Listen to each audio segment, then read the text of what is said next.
Salut tout le monde, on se retrouve aujourd'hui pour une nouvelle vidéo. Alors vous avez été super nombreux à nous demander une partie 2 pour les manipulations et l'apprivoisement du hamster. Je vous avais dit, on avait fait un live spécial manipulation et je vous avais dit dans le live j'ai rien de plus à vous expliquer que ce que je vous ai déjà expliqué dans la vidéo. Et puis j'ai relu un petit peu toutes vos questions et ce que je vais faire, il va pas y avoir de nouvelles informations par rapport à ce que j'ai dit dans la vidéo sur l'apprivoisement. Pour ceux qui ne l'ont pas encore vu, on vous met le lien ici en haut. Par contre, je vais reprendre les points un par un et je vais répondre un petit peu aux questions que je vois le plus souvent. La première remarque, c'est que tous les hamsters qui ont un souci d'apprivoisement sont des hamsters qui viennent d'animalerie ou qui viennent de particuliers, etc. Donc ce sont des lignées d'animalerie.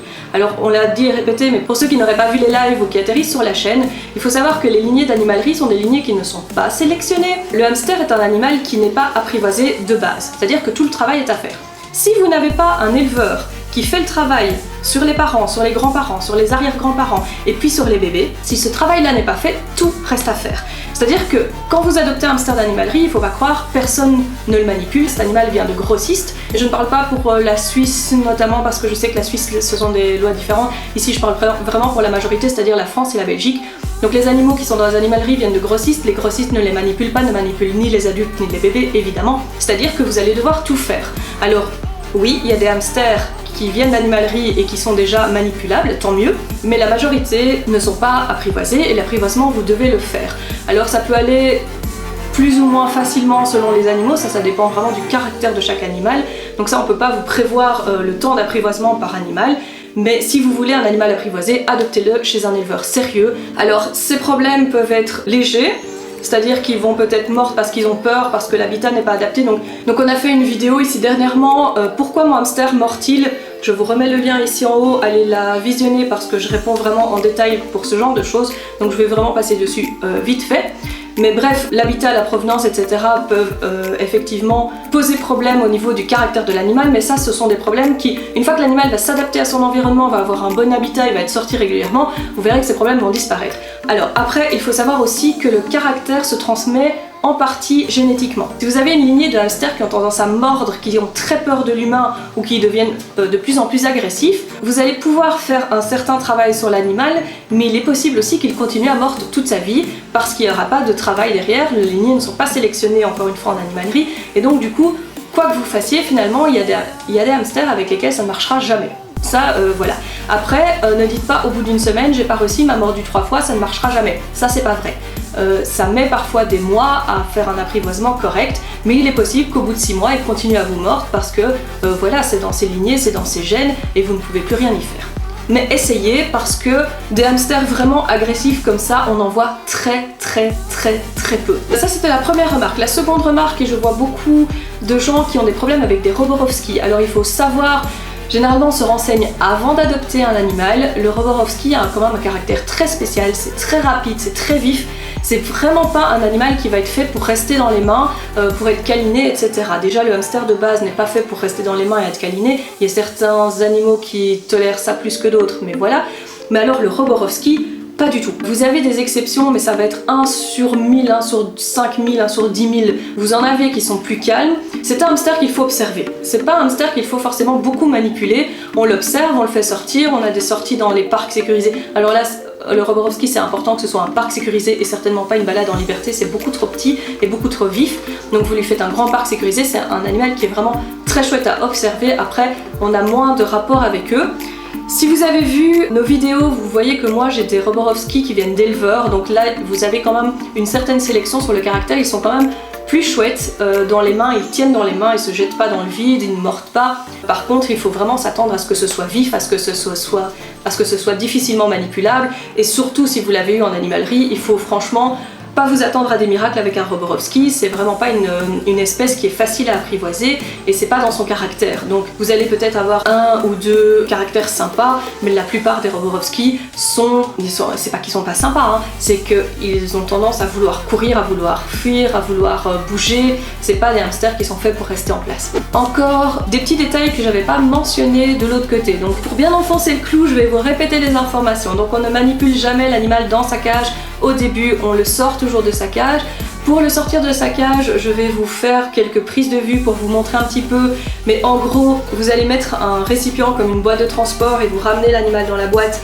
ou alors s'il a tendance à vouloir sortir lui-même de la cage, vous mettez la boîte à l'entrée de sa cage pour qu'il sorte dans la boîte. De toute façon, n'essayez pas trop vite de le manipuler dans la cage, ça peut le stresser, ça peut le rendre agressif, ça peut développer une certaine territorialité, il n'a pas encore l'habitude, il connaît pas encore bien, etc., etc. Donc dans sa cage, au maximum, au début, laissez-le tranquille. Alors pour les premières manipulations, j'avais bien expliqué, donc vous vous mettez idéalement par terre, ça reste le mieux, dans un parc sécurisé.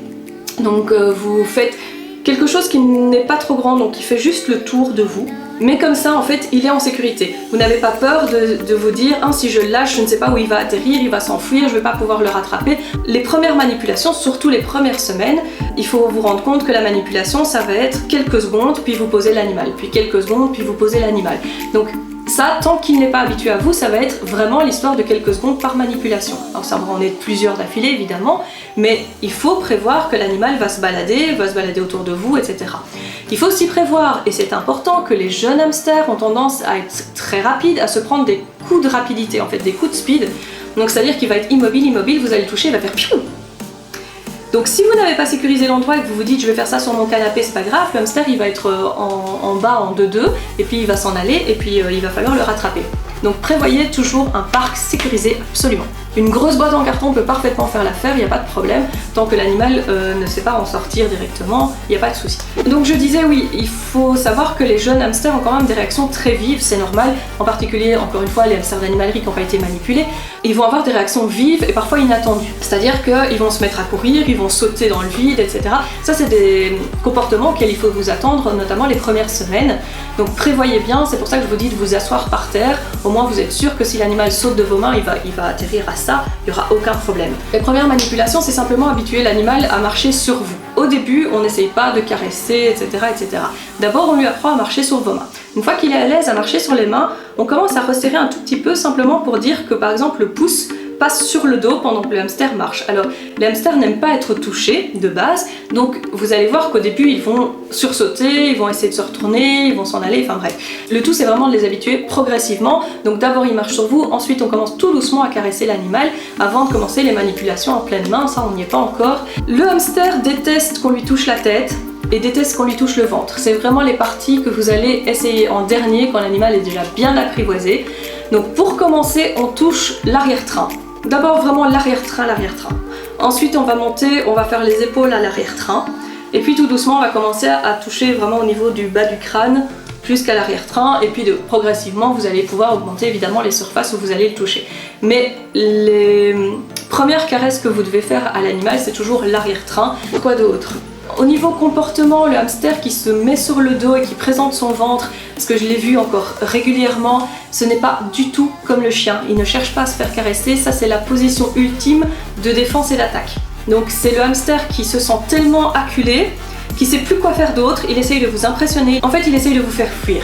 Et si vous partez pas, il va vous attaquer. Ça c'est typique, le hamster qui montre son ventre, c'est vraiment typique.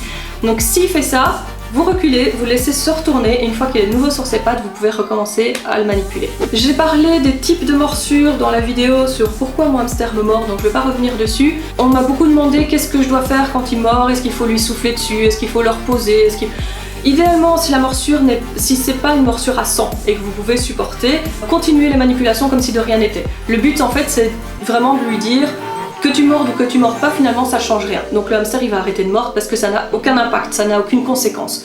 Il va pas mordre pour le plaisir de mordre, hein. Il mord pour qu'il se passe quelque chose, pour que vous le lâchiez, pour qu'il puisse aller faire sa vie. S'il voit que ça n'a aucune conséquence, il essaiera autre chose. S'il mord à sang et que vous avez besoin de le poser pour aller mettre un sparadrap ou que sais-je, essayez quand même de ne pas lui faire associer la morsure au fait que vous le laissez tranquille. Si possible, si vous avez sous la main la boîte de transport, il vaut mieux le remettre dans la boîte de transport plutôt que de le mettre dans son parc, puisque encore une fois le mettre dans le parc c'est une récompense. Si possible, pas tout de suite. Donc quitte à laisser passer quelques secondes, je vais dire, pour essayer qu'il ne fasse pas le lien entre je l'ai mordu, elle m'a laissé tranquille. Évidemment c'est pas toujours évident, je comprends bien, je me suis déjà fait mordre à sang, je sais ce que c'est. Ah oui, une dernière chose que je voulais faire comme remarque.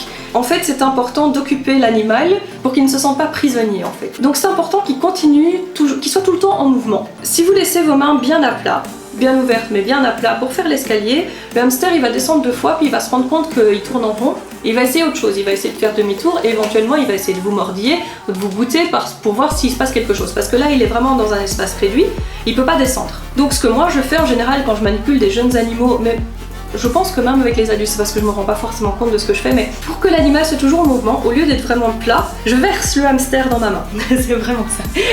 Donc en fait, le hamster quand il est là et qu'il doit descendre sur cette main-là, je le verse dans la main. Et comme ça, il est tout le temps en mouvement et il n'a pas le temps de réfléchir qu'il doit me mordre, que ceci, que cela. Globalement, si vous gardez l'animal en mouvement et que vous faites des séances très très courtes dans les mains, donc très très courtes, ça peut être 1, 2, 3 et puis vous le laissez descendre par terre. Le but aussi, c'est que quand vous faites l'escalier, il arrive quelque part à un moment ou à un autre, parce qu'il va vite se rendre compte, si vous continuez à faire l'escalier pendant une demi-heure, il va vite se rendre compte qu'il n'arrive nulle part, que vous foutez un petit peu de sa tronche, et donc il va finir par mordiller ou goûter ou vous dire lâche-moi maintenant, j'ai envie de descendre. Donc vous faites 3 fois l'escalier, vous le laissez atterrir par terre, vous le récupérez, vous recommencez. Pour l'attraper, je vais pas re-rentrer dans les détails, j'avais expliqué dans l'autre vidéo, donc n'hésitez pas à aller la revoir si vous ne vous souvenez plus. Tout le reste en fait, c'est tout ce que je vous ai déjà expliqué sur l'autre vidéo. C'est-à-dire qu'il va juste vous falloir beaucoup de patience. Alors, petit bonhomme. Donc, toujours mettre la boîte sur le côté, comme ça vous arrivez à hauteur de l'animal, vous n'arrivez pas au-dessus. Si vous arrivez au-dessus, vous êtes sûr de vous faire mordre avec un hamster qui est un petit peu flippé.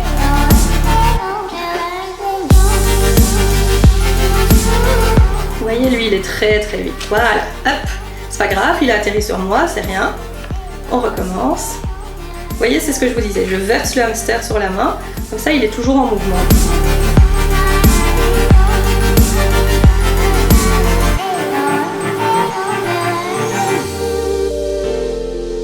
Donc là pour l'instant je ne le touche pas vraiment, je le laisse descendre, voilà.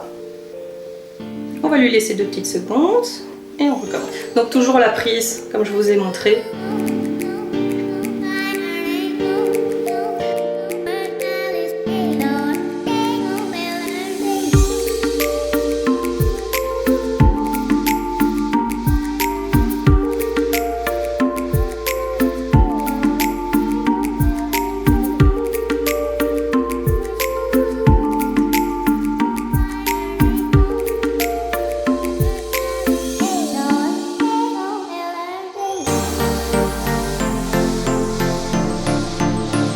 Il n'y a pas 36 techniques en fait, hein.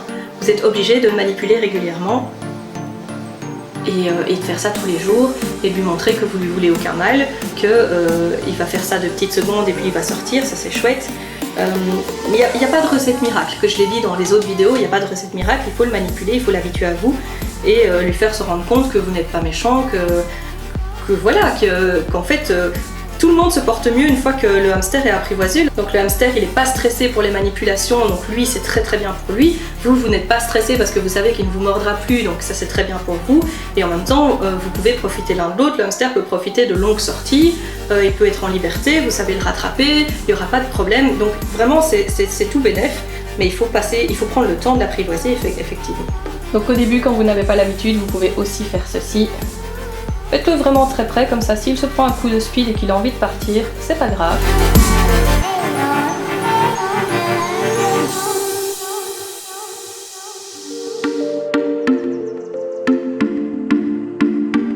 Donc ma manière à moi de prendre, c'est toujours comme ceci.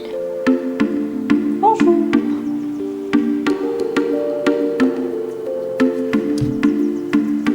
Ne tendez jamais le doigt.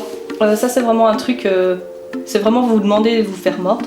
Quand vous montrez que vous approchez l'animal, vous faites toujours avec votre main comme ça. Pareil, ne laissez, si vous voyez qu'il commence à renifler le bout de vos doigts de manière intensive, ne le laissez pas faire ça longtemps, parce que généralement ça se finit toujours par il va pas mordre mais il va goûter quoi.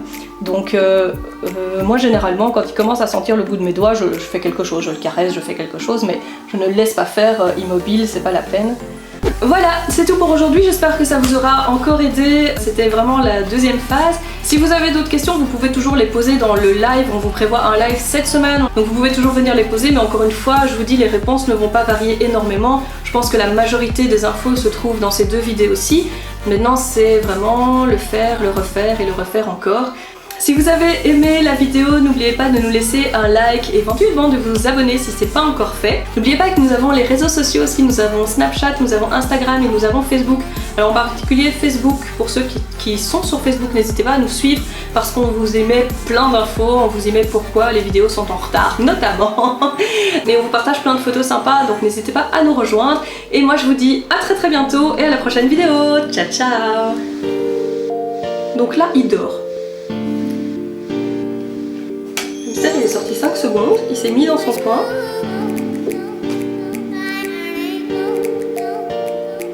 Et puis il dort.